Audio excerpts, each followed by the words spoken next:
નમસ્કાર, આપ જોઈ રહ્યા છો સ્પાર્ક ટુડે ન્યૂઝ.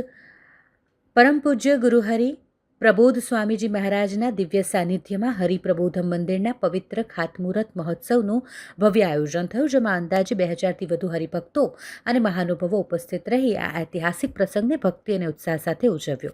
આ પાવન પ્રસંગે બાકરોલ એવીડીના પૂજ્ય સંતોની પાવન ઉપસ્થિતિએ સમગ્ર સમારોહની શોભામાં અભિવૃદ્ધિ કરી, તેમજ નિર્ણયનગર અમદાવાદની પૂજ્ય સાધ્વી બહેનોએ પણ આશીર્વાદ આપ્યા. મહોત્સવનું વિશેષ આકર્ષણ રહેલી મહાપૂજામાં 700થી વધુ ભક્તોએ પવિત્ર ખાતમુહૂર્ત વિધિમાં સહભાગી બની ધન્યતા અનુભવી હતી. આ પાવન પ્રસંગે પરમ પૂજ્ય ગુરુહરિ પ્રબોધ સ્વામીજી મહારાજે વૈદિક મંત્રોચ્ચાર વચ્ચે ખાતમુહૂર્ત વિધિ સંપન્ન કરી હરિપ્રબોધમ મંદિરના નિર્માણ કાર્યનો શુભ પ્રારંભ કરાવ્યો. સમગ્ર સમારોહ દરમિયાન ભક્તિ, શ્રદ્ધા અને ગુરુભક્તિનો અલૌકિક માહોલ સર્જાયો હતો. હરિભક્તોએ પ્રાર્થના કરી કે આ મંદિર ભાવિ પેઢીઓ માટે ભક્તિ, સંસ્કાર અને સેવાનું દિવ્ય કેન્દ્ર બની રહે.